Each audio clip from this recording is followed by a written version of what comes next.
दोस्तों, आज हम देखेंगे इलेक्ट्रोफिलिक एरोमेटिक सब्स्टिट्यूशन। इसके मैकेनिज्म में जो इलेक्ट्रोफाइल है वो सबसे पहले अटैक करता है बेंजीन रिंग के पाई इलेक्ट्रॉन क्लाउड्स पर, और जैसे ही अटैक करेगा तो एक कार्बोकेटायन का फॉर्मेशन होगा जो कि रेजोनेंस स्टेबलाइज्ड है। और अगर आप इसमें देखेंगे तो ये जो इंटरमीडिएट बना है, ये जो हाइब्रिड बना है, ये लेस स्टेबल है as compared to benzene ring, क्योंकि बेंजीन रिंग एरोमेटिक कंपाउंड है और जो हाइब्रिड बना है, सिग्मा कॉम्प्लेक्स बना है, ये नॉन एरोमेटिक है। तो एरोमेटिसिटी को रिस्टोर करने के लिए डीप्रोटोनेशन इस रिएक्शन का सेकंड स्टेप है। और जैसे ये डीप्रोटोनेशन करेगा, जैसे यहाँ से हाइड्रोजन हटाएगा, तो ये अपना एरोमेटिसिटी को रिस्टोर कर सकता है और लास्ट में आपको एरोमेटिक कंपाउंड मिल जाएगा। हेलो दोस्तों, ब्रोमिनेशन ऑफ बेंजीन रिंग एक एग्जाम्पल है इलेक्ट्रोफिलिक सब्स्टिट्यूशन रिएक्शन का। इस रिएक्शन में हम यूज़ करेंगे ब्रोमीन और FeBr3। FeBr3 एक लुईस एसिड है और ये ब्रोमीन का जो बॉन्ड है इसको ब्रेक करेगा। तो सबसे पहले एक्टिवेशन होगा, एक कॉम्प्लेक्स बनेगा, और फिर दूसरे स्टेप में जो बेंजीन रिंग है वो अटैक करेगा इस इलेक्ट्रोफाइल पर। और फिर जैसे ही इस पर अटैक करेगा तो यहाँ पर एक कार्बोकेटाइन इंटरमीडिएट बनेगा जो कि एक नॉन एरोमेटिक कंपाउंड है, और ये काफ़ी अनस्टेबल होने के कारण इसमें आपको डीप्रोटोनेशन देखने को मिलेगा।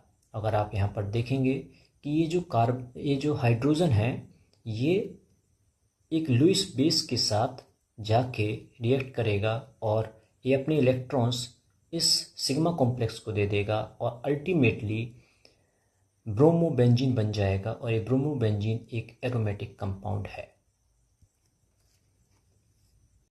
तो आज हम देखेंगे नाइट्रेशन ऑफ बेंजीन रिंग। तो इस रिएक्शन में हम लोग H2SO4 को लेंगे और साथ में लेंगे नाइट्रिक एसिड। तो होता क्या है कि जो स्ट्रॉन्गर सल्फ्यूरिक एसिड है वो सबसे पहले प्रोटोनेट करता है नाइट्रिक एसिड को, और जैसे ये प्रोटोनेट होगा तो वाटर मॉलिक्यूल्स लीव कर जाएंगे और नाइट्रोनियम आयन का फॉर्मेशन होता है। तो जैसा कि आप जानते हो कि नाइट्रोनियम आयन एक इलेक्ट्रोफाइल है, तो और आपको पता है कि जो बेंजीन है वो न्यूक्लियोफाइल है। तो इलेक्ट्रोफाइल और न्यूक्लियोफाइल के बीच में रिएक्शन होगा और एक सिग्मा कॉम्प्लेक्स का फॉर्मेशन होता है जो कि रेजोनेंस स्टेबलाइज्ड है। आप देख सकते हैं इन तीनों स्ट्रक्चर में कि देयर इज अ रेजोनेंस, और इसका हाइब्रिड कुछ इस तरीके से बनेगा।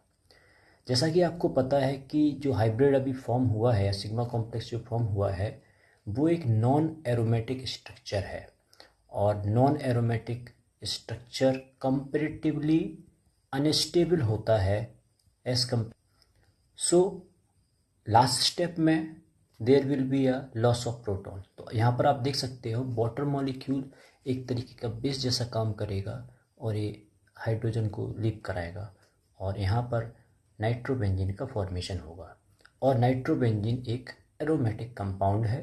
तो हमें अल्टीमेटली पहले एरोमेटिक कंपाउंड से नॉन एरोमेटिक कंपाउंड मिला, और फाइनली एरोमेटिसिटी स्टोर होकर हमें एरोमेटिक कंपाउंड मिल जाता है। तो दोस्तों, अब हम देखेंगे फिडल-क्राफ्ट एल्काइलेशन।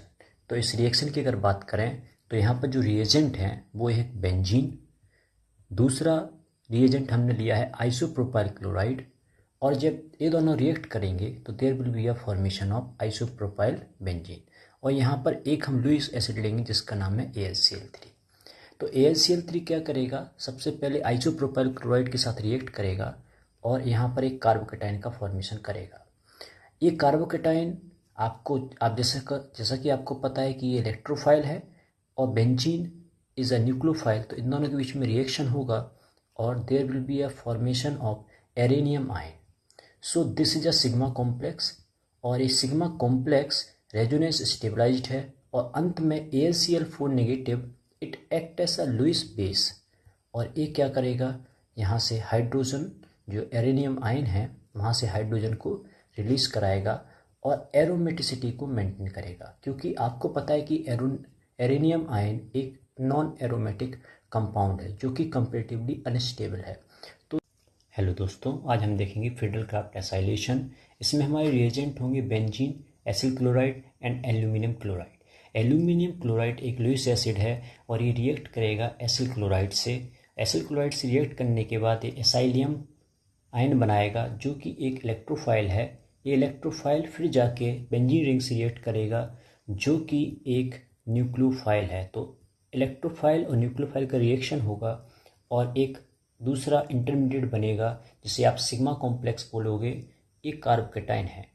अब क्या होता है, जैसा कि आप जानते हो कि बेंजीन एक एरोमेटिक कंपाउंड है और आपका जो सिग्मा कॉम्प्लेक्स है ये नॉन एरोमेटिक कंपाउंड है। तो एरोमेटिक कंपाउंड तो ज़्यादा स्टेबल होते हैं और नॉन एरोमेटिक कंपेरेटिवली कम स्टेबल होते हैं। तो फिर जो लास्ट स्टेप रहेगा उसमें आप देखेंगे कि जो प्रोटॉन है या जो आपका H+ आयन है वो रिलीज़ हो जाएगा और एरोमेटिसिटी मेंटेन रहेगी और हमारा फाइनल प्रोडक्ट बन जाएगा।